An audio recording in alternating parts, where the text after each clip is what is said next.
Viewers and academy IAS Manzil YouTube channel पर आप सभी का स्वागत है। I hope you are doing good और आपकी पढ़ाई भी काफ़ी अच्छी चल रही हो। मिडिल ईस्ट में आपने देखा क्या हुआ। Again the war has started. Iran has shot down America's Apache helicopter and in retaliation America has attacked Iran. And उसके बाद अब खबर आ रही है कि ईरान ने अमेरिका के बेसिस के ऊपर वापस से अटैक कर दिया है। विच मीन्स जो हमारा डर था, जो हमारे इकोनॉमिस्ट्स का डर था, जो सरकार का डर था, that if this war prolongs like this things are really going to become very very difficult. Because वापस से जो क्रूड ऑयल की प्राइस है वो अपने साइकोलॉजिकल मार्क $100 पर बैरल के पास पहुंच रही है, which for sure means that आने वाले समय में जो हमारे एजम्पशंस थे that this war may end by June, but now that assumption is being proven wrong because we are heading for another long long war. और रशिया यूक्रेन वॉर की तरह India does not have luxury over here. In fact Russia Ukraine में तो हमें fortunately discounted oil was provided by Russians, but this war is really a difficult time because एक तरफ हमारा oil जो है वो स्ट्रेट ऑफ हॉर्मुज से, गैस हमारा स्ट्रेट ऑफ हॉर्मुज से नहीं आ रहा है, और दूसरी तरफ Russia has refused to offer discounted oil to India. So one thing is absolutely now clear, there should be no hesitation, there should be no false assumption कि आने वाले समय में इंडिया की एक्सटर्नल सेक्टर में इंस्टेबिलिटी आना ये बहुत ज़्यादा प्रोबेबल है, खासकर हमारे forex reserve. Although eight this point of time India is having a very good amount of forex reserve, but the question is till when is the question, because now जो unpredictability थी वो और बढ़ते हुए दिख रही है। और इस फॉरेक्स रिजर्व को अब प्रिजर्व करना, स्टेबल रखना, ये आरबीआई के लिए सबसे चैलेंजिंग टास्क होने वाला है। अब इस फॉरेक्स रिजर्व में एक तो the pressure is coming from the crude oil because crude oil बहुत महंगा हो गया है और इसको बाहर से खरीदने के लिए काफ़ी प्रेशर आ रहा है। दूसरा, आरबीआई को रुपी के डेप्रिसिएशन को भी रोकना है, तो रुपी के डेप्रिसिएशन को रोकने के लिए आरबीआई अपने फॉरेक्स रिजर्व से डॉलर को सेल कर रही है इन द फॉरेक्स मार्केट, जिससे रुपी के डेप्रिसिएशन को रोका जा सके। So already buying crude oil and managing rupee is costing India's our forex reserve. लेकिन एक और बहुत बड़ी समस्या है, वो है हमारा गोल्ड इंपोर्ट। जिस तरीके से इंडियंस गोल्ड इंपोर्ट करते हैं वो एक फर्दर प्रेशर हमारे फॉरेक्स रिजर्व में बना रहा है। अगर आप इस वीडियो पे जुड़े हुए हैं तो कल ही मैंने सॉवरेन गोल्ड बॉन्ड के बारे में बात किया था।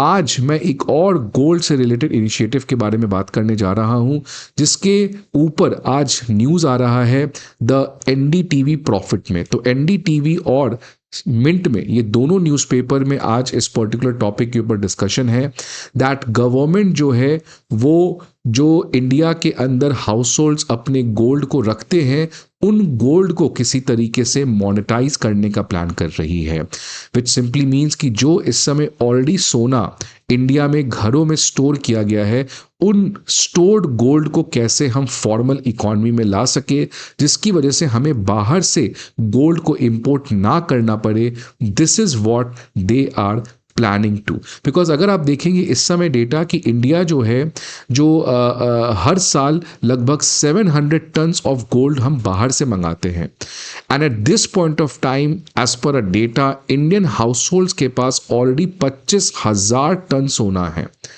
25,000 टन सोना इंडिया के हाउस होल्ड्स के स्टोरेज में पड़ा हुआ है। तो अगर इस 25,000 टन्स ऑफ गोल्ड को किसी तरीके से मैं फॉर्मल इकोनॉमी से जोड़ सकूं, somehow if this 25,000 of gold को अगर गवर्नमेंट ऑफ इंडिया या आरबीआई किसी तरीके से इसको फॉर्मल इकोनॉमी से जोड़ दे, राइट, और ये गोल्ड जो आपके स्टोर रूम में पड़ा हुआ है which is obviously not giving you any interest, obviously जब आप इसको बेचोगे तब उससे आपको कैपिटल गेन्स आएगा, but just by keeping this gold inside your home it's not going to serve any purpose. So किसी तरीके से क्या इस हिडन रिजर्व को हम यूज़ कर सकते हैं अपने गोल्ड के इंपोर्ट को कट करने के लिए, यही चीज़ अब गवर्नमेंट डिस्कस कर रही है in the form of gold monetization scheme कि हम अपने डोमेस्टिक गोल्ड होल्डिंग्स जो 25,000 टन का डोमेस्टिक गोल्ड होल्डिंग है, अगर उसको हम सक्सेसफुली उसका एक फ्रैक्शन भी यूटिलाइज कर पाए तो इंडिया का जो ये 700 टन का गोल्ड इंपोर्ट है वो कट होगा। और अगर वो कर पाते हैं तो एक सिग्निफिकेंट मदद हमें फॉरेक्स रिजर्व पे मिलेगा। अब आपको पता है कि गवर्नमेंट जो है अब फाइनली फॉरेक्स रिजर्व के ऊपर जो प्रेशर आया है उसको रिकॉग्नाइज की है, और इसलिए बैक टू बैक आपने देखा आरबीआई ने किस तरीके से foreign investment in Indian bonds को टैक्स फ्री कर दिया। फॉरेन जो हमारे एनआरआईज बाहर रहते हैं, अगर वो इंडिया के किसी बैंक में डॉलर में अपने अकाउंट को मेंटेन करते हैं तो उनको बहुत सिग्निफिकेंटली हायर इंटरेस्ट रेट मिलेगा। So government RBI is doing a lot of things कि डॉलर के इनफ्लो को बढ़ाया जा सके और डॉलर का जो आउटफ्लो है उसको रोका जा सके। इस डॉलर के आउटफ्लो में one of the biggest culprit which India is having is this gold import, और इसी गोल्ड इंपोर्ट को कम करने के लिए प्राइम मिनिस्टर मोदी ने अभी कुछ दिन पहले आपने देखा ऑस्टेरिटी मेजर्स की बात की, that we Indian should not buy gold for a year. लेकिन जैसे ही प्राइम मिनिस्टर मोदी का ये ऑस्टेरिटी कॉल आया, ऑल्दो ये ऑस्टेरिटी कॉल काफ़ी लेट आया, इलेक्शंस के बाद आया, उससे ऑलरेडी लोग परेशान थे कि इलेक्शंस के पहले सब कुछ ठीक था, but once the election is over now you are saying कि पेट्रोल के प्राइसेस बढ़ेंगे, गोल्ड मत खरीदो। बट एनीवेज, लेकिन गोल्ड का जो ये ऑस्टेरिटी कॉल था, ये it was a step in the right direction because already our forex reserve was coming under pressure. लेकिन ऑब्वियसली गोल्ड नहीं खरीदने से प्रॉब्लम भी होता, और इसी चीज को All India Jewellers and Goldsmith Federation ने गवर्नमेंट को एक लेटर में लिखा कि अगर we Indians are not buying gold for a year, इससे लगभग 35 मिलियन लोगों का जो लाइवलीहुड जुड़ा हुआ है वो प्रॉब्लम में आ जाएगा। 35 मिलियन, बिकॉज वो सारे ज्वेलरी शॉप का क्या होगा, वो सारे लोग जो गोल्ड सप्लाई चेन से जुड़े हुए हैं उनका क्या होगा, जो गोल्ड बाहर से इंपोर्ट करते हैं उन इंपोर्टर्स का क्या होगा, जो गोल्ड ज्वेलरीज को एक्सपोर्ट करते हैं उन एक्सपोर्टर्स का क्या होगा, right. So that's why because prime minister Modi said don't buy gold for 1 year, and at this point of time Indians are buying huge amount of gold.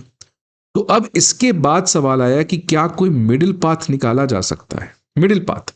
Because एक तरफ Indians जो हैं वो अपने कल्चरल रीजंस की वजह से, इकोनॉमिक रीजंस की वजह से लगातार गोल्ड खरीद रहे हैं, और प्राइम मिनिस्टर मोदी और गवर्नमेंट चाह रही है कि आप गोल्ड एक साल के लिए ना खरीदो। ये दोनों सॉल्यूशंस इस समय प्रॉब्लमेटिक हैं। अगर हम लोग गोल्ड नहीं खरीदेंगे तो इनका कहना है कि आप 35 मिलियन लोगों की जो लाइवलीहुड है उसके ऊपर खतरा पहुंचा रहे हो, और दूसरी तरफ अगर आप इसी तरीके से गोल्ड खरीदते रहोगे तो ऑब्वियसली हमारे फॉरेक्स रिजर्व के ऊपर एक बहुत बड़ा प्रेशर आएगा। So that's where the whole discussion started कि क्या एक मिडिल पाथ निकाला जा सकता है, और इसी मिडिल पाथ के लिए अब इस गोल्ड मोनेटाइजेशन के बारे में बातचीत चल रही है। लेट मी टेल यू, ये गोल्ड मोनेटाइजेशन स्कीम कोई नया स्कीम नहीं है। इनफैक्ट ये गोल्ड मोनेटाइजेशन स्कीम खुद प्राइम मिनिस्टर मोदी की गवर्नमेंट ने 2015 में लाया था, जब उन्होंने सॉवरेन गोल्ड बॉन्ड लाया था, जिसके ऊपर मैंने कल वीडियो बनाया है, और इसके साथ साथ गोल्ड मोनेटाइजेशन स्कीम को भी लाया गया था। उस समय भी गवर्नमेंट का यह कहना था कि गोल्ड के इंपोर्ट को कट करना है, और इसीलिए गोल्ड मोनेटाइजेशन स्कीम और एसजीबी करके लाया गया था चीजें। लेकिन आज if we look at the scenario in 2026, अगर उस समय गोल्ड इंपोर्ट करना ये हमारा चॉइस था, आज वो हमारी जरूरत बन चुकी है, आज हमारी वो नेसेसिटी बन चुकी है। इसीलिए सॉवरेन गोल्ड बॉन्ड और गोल्ड मोनेटाइजेशन स्कीम जो 2015 में इंट्रोड्यूस किया गया था, आज इन चीजों को किसी दूसरे फॉर्म में इंट्रोड्यूस करने की बात हो रही है। बिकॉज सॉवरेन गोल्ड बॉन्ड तो गवर्नमेंट ने ऑलरेडी बंद कर दिया है। गोल्ड मोनेटाइजेशन स्कीम जो 2015 में लाया गया था, इसको भी लगभग बंद ही कर दिया गया है। इसीलिए सवाल ये आ रहा है, या लोग डिस्कशन ये कर रहे हैं, इनफैक्ट गवर्नमेंट ने खुद अब इसका डिस्कशन स्टार्ट कर दिया है कि क्या इन स्कीम्स को जो 2015 में लाए गए थे, किसी कारणवश इन स्कीम्स को बंद करना पड़ा, बिकॉज गवर्नमेंट को काफी अपने जेब से खर्च करना पड़ रहा था, लोगों का इंटरेस्ट कम था इन स्कीम्स के ऊपर। So can we again bring the schemes in some another form. Sovereign gold bond के ऊपर तो डिस्कशन अभी स्टार्ट नहीं हुआ है, लेकिन गोल्ड मोनेटाइजेशन के ऊपर अब ऑफिशियली गवर्नमेंट जो है वो बैंक्स और बाकी स्टेक होल्डर्स के साथ डिस्कशन स्टार्ट कर दी है कि क्या हम किसी तरीके से ये 25,000 टन का जो सोना इंडिया के घरों में है, इसको हम किसी तरीके से इकॉनमी में ला सके, जिससे हम अपने इंपोर्ट को एक सर्टेन अमाउंट से कट कर सके, जिससे हम एक मैसिव फॉरेक्स रिजर्व को बचा सके. So this is what government is discussing, that whether at this point of time India needs a gold monetization scheme 2.0.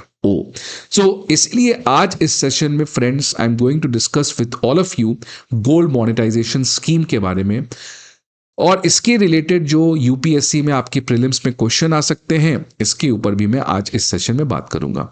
अब ये देखिए गोल्ड मोनेटाइजेशन स्कीम क्या है. इसका सिंपल ऑब्जेक्टिव है यार कि जो गोल्ड हाउस होल्ड्स या कंपनीज, इंस्टीट्यूशंस या टेम्पल्स, कोई भी जो अपने पास आप गोल्ड रखे हो, let's say this person mister A, इसके घर में let's say 100 gram of gold है, 100 ग्राम ऑफ गोल्ड का लेट्स से कोई ज्वेलरी है. मिस्टर ए के पास ये 100 ग्राम का ज्वेलरी है. अब मिस्टर ए ने ये ज्वेलरी को अपने पास रखा है. क्यों रखा है? Because obviously mister A knows that कि इस ज्वेलरी की वैल्यू टाइम के साथ बढ़ेगी. अगर मैं इसको 10 ईयर्स के बाद सेल करूंगा, so the price of the gold would have increased and I will be getting a huge amount of more money. तो जितना मैंने खर्च किया था इसको खरीदने में, and when I am going to sell it after 10 years I am going to get more amount of money. So value appreciation एक बहुत बड़ा फैक्टर है why mister A buys gold and stores gold. लेकिन ये 10 साल तक तो क्या ये 100 ग्राम का जो सोना है, क्या ये इसको कोई प्रॉफिट देगा? नहीं. So for the 10 years, because 10 year के बाद Mr. A is planning to sell the gold. But what happens in between these 10 years? इस 10 year के लिए Mr. A को इस गोल्ड से कोई बेनिफिट नहीं मिलने वाला है. साथ ही साथ इस 10 years तक इकोनॉमी को भी इस गोल्ड से कोई बेनिफिट नहीं है. Only after 10 years when this Mr. A is going to sell the gold, he gains from this value appreciation. और ये जब गोल्ड बेचेगा तो ये किसी दूसरे के पास जाएगा इकोनॉमी में. So this is the problem with this idle gold. Idle gold मतलब जो गोल्ड पड़ा हुआ है विदाउट एनी ऑफ यूज. और इंडिया में मैंने बताया 25,000 टन, एक टन में 100 किलो होता है, 1000 किलो होता है. सो 25,000 टन का गोल्ड जो है वो इसी तरीके से हाउस होल्ड्स के पास पड़ा हुआ है of effectively no use, because only if you sell it आपको फायदा होगा. बट मैक्सिमम लोग सोना को ऐसे बेच तो नहीं देते जब तक कोई मजबूरी नहीं आता है, या जनरली कहीं और उनको इन्वेस्ट नहीं करना पड़ता है. So most of the people, most of the institutions, whatever the gold have, they keep with themselves. And because of that, ये gold जो idle gold पड़ा हुआ है, इससे ना ही मिस्टर ए के लिए कोई रेगुलर इनकम आता है एंड ना ही इकोनॉमी को इससे कोई बेनिफिट होता है. सो इसी गोल्ड को अगर हम लोग किसी तरीके से मिस्टर ए को कन्विंस करें कि क्यों ना आप इस गोल्ड को मोनेटाइज कर देते हो, so that you generate regular income and also ये गोल्ड जो है आपके घर के लॉकर से बाहर निकलकर इकोनॉमी में चला जाए. This is what is gold monetization scheme. अब ये कैसे काम करता है समझे. तो इसका सबसे पहला स्टेप है गोल्ड डिपॉजिट से. तो मिस्टर ए जो है ये सबसे पहले क्या करेगा कि अपने 100 ग्राम ऑफ गोल्ड को ले जाएगा एक सेंटर के पास, जहां पे जाके ये अपने गोल्ड को जमा कर देगा. ये सेंटर्स जो हैं वो BIS जो गवर्नमेंट की एजेंसीज हैं उनके द्वारा ये सर्टिफाई किए जाएंगे. BIS के जो उन सेंटर्स हैं वहां पे मिस्टर ए विल गो और मिस्टर ए उस सेंटर पे जाके अपने इस 100 ग्राम ऑफ ज्वेलरी को दे देगा. इस 100 ग्राम ऑफ ज्वेलरी को मेल्ट कर दिया जाएगा सो दैट इसके सारे इम्प्योरिटीज हट जाएं, और इसका जो भी वैल्यू है, जितने ग्राम ऑफ गोल्ड है, उसके लिए आपको एक डिपॉजिट सर्टिफिकेट दे दिया जाएगा. सो मिस्टर ए ने 100 ग्राम का अपना ज्वेलरी लेके गया, इसको मेल्ट किया गया एंड फाइनली जो रियल गोल्ड की क्वांटिटी है वो लेट्स से पाई गई कि वो 85 ग्राम्स है. 15 ग्राम की इम्प्योरिटी थी. तो इस 85 ग्राम के सोना का डिपॉजिट सर्टिफिकेट मिस्टर ए को दे दिया जाएगा. यही प्रॉब्लम भी है गोल्ड मोनेटाइजेशन स्कीम का कि आपके ज्वेलरी को मेल्ट कर दिया जाता है, और इसी की वजह से गोल्ड मोनेटाइजेशन स्कीम जब 2015 में लाया गया था तो लोग रिलक्टेंट हैं, बिकॉज उनकी जो गोल्ड है, बिकॉज ज्वेलरी जो होती है किसी को मैरिज में मिलता है या कोई स्पेशल ओकेजन पे खरीदता है, इसीलिए gold is not only an investment, it's also culture, it's also emotion.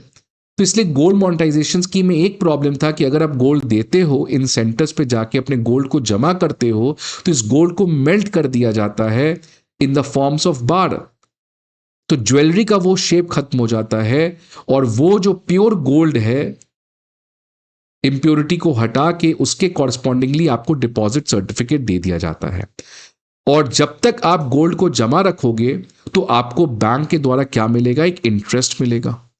और ये इंटरेस्ट कितना होगा, ये डिपेंड करता है कि आप शॉर्ट टर्म के लिए डिपॉजिट कर रहे हो, मीडियम टर्म के लिए डिपॉजिट कर रहे हो या लॉन्ग टर्म के लिए डिपॉजिट कर रहे हो। फॉर एग्जाम्पल, अगर आप देखोगे short term bank deposit, short term bank deposit मतलब अगर आप अपने गोल्ड को मोनेटाइज कर रहे हो, डिपॉजिट कर रहे हो फॉर 1 to 3 ईयर्स, इस केस में आपको जो इंटरेस्ट मिलेगा बैंक्स के द्वारा, ये बैंक्स खुद तय करेंगे that how much they have to give you. If you are going with medium term और लॉन्ग टर्म, जिसमें एक मिनिमम लॉक इन पीरियड भी होता है, इसमें जो इंटरेस्ट रेट होगा ये सेंट्रल गवर्नमेंट तय करेगी। तो सेंट्रल गवर्नमेंट ने 2.25% पर एनम तय किया था मीडियम टर्म के लिए और 2.5% लॉन्ग टर्म के लिए। शॉर्ट टर्म के लिए लेस देन 1% होता है जो बैंक्स अपने, अब एसबीआई का अलग होगा, एचडीएफसी का अलग होगा, बट मीडियम और लॉन्ग टर्म ऑल बैंक्स के लिए फिक्स्ड है बिकॉज वो सेंट्रल गवर्नमेंट तय कर रही है।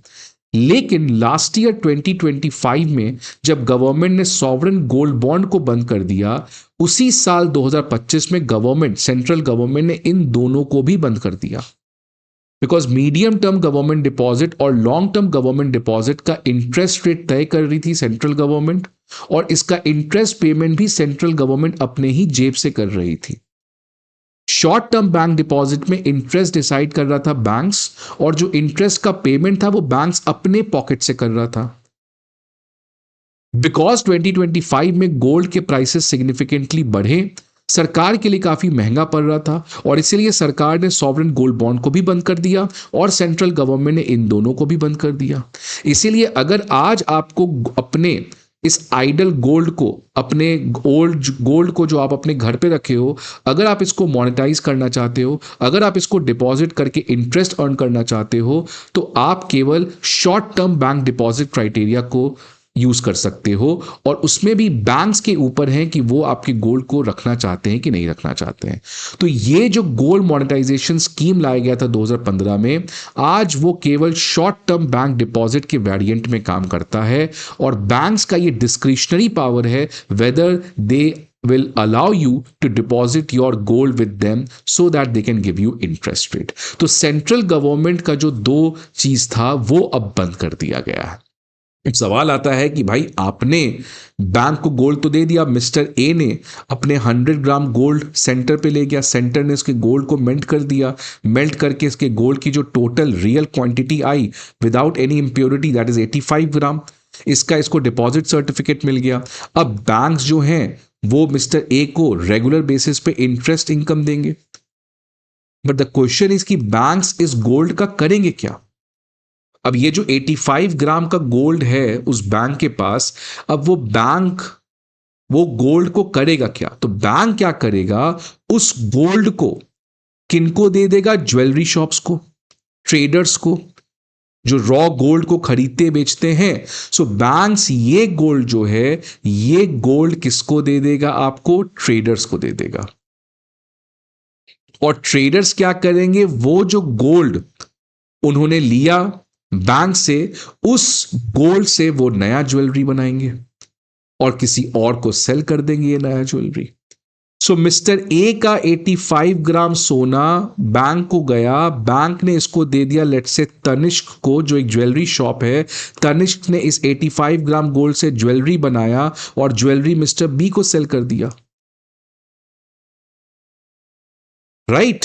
और इससे बेनिफिट क्या हुआ कि तनिष्क को गोल्ड बाहर से इंपोर्ट शॉर्ट टर्म में नहीं करना पड़ा, शॉर्ट टर्म में नहीं करना पड़ा। बिकॉज अगर तनिष्क को ये गोल्ड ज्वेलरी बनाना था और अगर गोल्ड ये उसको बैंक से नहीं मिलता, अगर मिस्टर ए नहीं जमा करता, तो बैंक के पास गोल्ड नहीं था, बैंक के पास गोल्ड नहीं होता तो तनिष्क को बैंक से गोल्ड नहीं मिलता। But now because of this gold monetization scheme, इसका जो आइडल गोल्ड है वो यूज करके आप नए ज्वेलरी बना पाए, जिसकी वजह से तनिष्क को ये गोल्ड इंपोर्ट नहीं करना पड़ा। And this is what government wants, that gold import को in the short term, because see हो सकता है 2027 में गोल्ड इंपोर्ट करना that might not be a big problem. But in 2026, when things are becoming nastier day by day, at this point of time, we have to, by any means, by any source, by any hook and crook, we really want कि इस समय 2026 में gold के import को cut करना, जहां पे India is facing, our economy is facing multi dimensional challenges. तो ये जो आपका बैंक था, बैंक को आपने सोना दिया, ये सोना ट्रेडर्स को गया और ट्रेडर्स इंपोर्ट नहीं करेगा रॉ गोल्ड को, रैदर इसी गोल्ड को यूज करके वो नए ज्वेलरी बनाएगा. और जब लौटाने की बारी आएगी, बिकॉज बैंक्स ने तो अपना ये जो 85 ग्राम गोल्ड था ये तनिष्क को लोन पे दिया है ना, तो तनिष्क बैंक को क्या देगा? इंटरेस्ट इनकम देगा. So Tanishq will give banks interest income और बैंक्स इस इंटरेस्ट इनकम को यूज करके मिस्टर ए को इंटरेस्ट इनकम दे देंगे. राइट नाउ व्हाट हैपेंस जब ये लोन खत्म हो जाता है? लेट्स से मिस्टर ए ने अपने गोल्ड को 100 ग्राम गोल्ड को 5 इयर्स के लिए जमा किया था बैंक्स में, और बैंक्स ने 5 साल के लिए सोना तनिष्क को दे दिया. अब सवाल आता है कि 5 साल के बाद क्या होगा? 5 साल के बाद क्या होगा? तो 5 साल के बाद क्या होगा कि मिस्टर ए जो है वो वापस से बैंक के पास जाएगा और कहेगा यार मैंने तुम्हें दिया था गोल्ड, याद है? बैंक विल से हाँ याद है. बैंक बोलेगा क्या चाहिए तुम्हें? तो मिस्टर ए के पास दो ही ऑप्शन है. या तो मिस्टर ए बैंक से कैश ले सकता है अपने 85 ग्राम गोल्ड का, कि यार तुम 85 ग्राम गोल्ड का मार्केट प्राइस जो है उस पर कैश ले लो, या अगर तुम्हें सोना ही चाहिए तो मैं 85 ग्राम का तुम्हें एक गोल्ड कॉइन दे दूंगा या गोल्ड का बार दे दूंगा. बिकॉज आपको ज्वेलरी तो मिलेगा नहीं, बिकॉज ज्वेलरी को तो ऑलरेडी मेल्ट किया गया है. सो this is one challenge, that at the maturity Mr. A, if he needs cash, he can get cash, or he can get a gold coin or any gold bar, gold का पत्थर for 85 gram gold. And same goes for Tanishq, कि तनिष्क जो है 5 साल के बाद या तो बैंक को कैश दे दे या तनिष्क बैंक को गोल्ड बार दे दे और वो बैंक लेकर इस मिस्टर ए को देगा. सो this is how gold monetisation scheme works, कि शॉर्ट टर्म में मिस्टर ए ने गोल्ड बैंक को दिया, बैंक ने तनिष्क को दिया. जब मैच्योरिटी हो जाएगा, when this whole thing will be over, then Tanishq will pay the banks either in the form of cash or gold bar, and the banks will pay to mister A either the gold bar, gold coin or in the form of cash. मतलब ये जो jewellery है जो mister A ने दिया था, अब वो वापस मिस्टर ए को नहीं आने वाला है. और यही चीज आपका मैच्योरिटी के समय देखो, व्हेन वी वांट, जो आपने गोल्ड डिपॉजिट किया है, we can get back but in bar forms, not in jewellery form or in cash, and also interest तो हम लोग अर्न करेंगे ही करेंगे. तो ये देखो गोल्ड मॉनेटाइजेशन स्कीम कैसे आपके लिए काम करता है. आप अपने गोल्ड को ले जाते हो, मिनिमम 10 ग्राम का सोना चाहिए, to designated centres at an authorised bank. उस गोल्ड को मेल्ट किया जाता है और उसकी प्योरिटी को असेस किया जाता है, उसको वेट किया जाता है और उसके लिए आपको एक डिपॉजिट सर्टिफिकेट दे दिया जाता है कि आपने अपना गोल्ड मेरे बैंक में डिपॉजिट किया है, जिसके लिए आपको एक प्रूफ मिल जाता है. इसके लिए आपको इंटरेस्ट मिलता है. इस समय मैंने कहा मीडियम और लॉन्ग टर्म तो बंद हो गया है, तो शॉर्ट टर्म बैंक डिपॉजिट के अंदर आप कर सकते हो 1 to 3 ईयर, जिसमें आपको इंटरेस्ट रेट मैंने कहा था लेस देन 1% मिलेगा. और मैच्योरिटी के समय या तो आप फिजिकल गोल्ड ले लो in the form of gold bar और you get a cash equivalent. And same applies for Tanishq also, कि वो भी मैच्योरिटी के समय या तो गोल्ड बार दे दे या कैश दे दे. इससे बेनिफिट क्या होगा कि शॉर्ट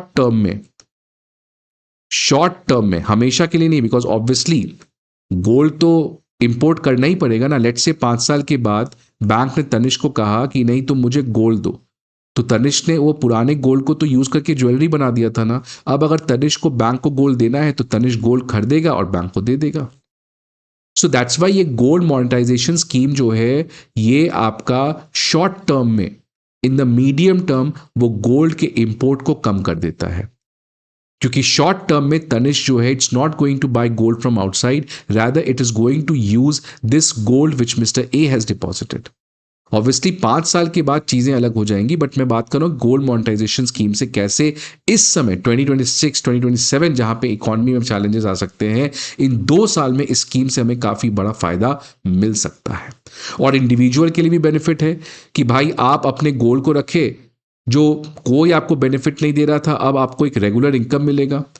और जब मैच्योरिटी होगा तो आप कैश ले लो, और कैश लेके आप एक नया ज्वेलरी ले सकते हो, बिकॉज डिजाइन तो चेंज होते रहता है ना। So it gives you flexibility.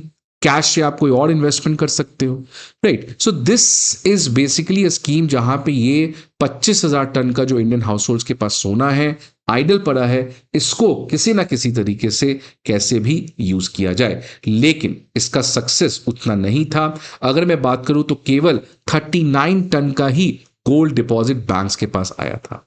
और इसके रीजन थे ऑब्वियसली, गोल्ड का मैंने कहा इमोशनल वैल्यू है, कल्चरल वैल्यू है, लोगों को फाइनेंशियल अवेयरनेस नहीं है, और गोल्ड जो आपका ज्वेलरी था उसको मेल्ट कर दिया जाएगा, which means you are not going to get back the jewellery which you have deposited. So that is why people were not reluctant, people were reluctant, sorry, to invest or go with this gold monetization scheme. But now the thing is कि इसको वापस से लाने की बात चल रही है। ये देखते हैं यूपीएससी प्रीलिम्स का क्वेश्चन क्या है यहाँ पे। गोल्ड मोनेटाइजेशन स्कीम से कौन कौन से स्टेटमेंट सही हैं। Gold deposited under the scheme can be mobilised for lending to jewellers, सही बात है। Depositors always receive same jewellery, नहीं, सेम ज्वेलरी तो मिलेगा ही नहीं ना, तो ये सेकंड गलत है। One objective of the scheme is to reduce dependence on gold import, so 1 and 3 which means B is the right option. So students, I hope आपको ये वीडियो अच्छा लगे। एक और इसी चैनल पे आपको वीडियो मिलेगा, आप जाके देख सकते हैं। मैंने गोल्ड से रिलेटेड एक ईजीआर करके कॉन्सेप्ट है, तो मैंने गोल्ड के ऊपर 3 वीडियोस इस चैनल पे डाला है, जो यूपीएससी का फेवरेट क्वेश्चन है गोल्ड। कल मैंने डाला है सॉवरेन गोल्ड बॉन्ड, आज मैंने डाल दिया जीएमएस गोल्ड मोनेटाइजेशन स्कीम के बारे में। लास्ट मंथ मैंने डाला था, जो इसी साल इंट्रोड्यूस भी हुआ है, इलेक्ट्रॉनिक गोल्ड रिसीप्ट, जो कि एक तरीके का डिजिटल गोल्ड है, राइट। सो इन तीनों को आप पढ़ लेना, नोट्स बना लेना। इन तीनों में से एक question I can assure next year prelims में आएगा, लिख लेना आप। See you again some other video, till then goodbye and take care.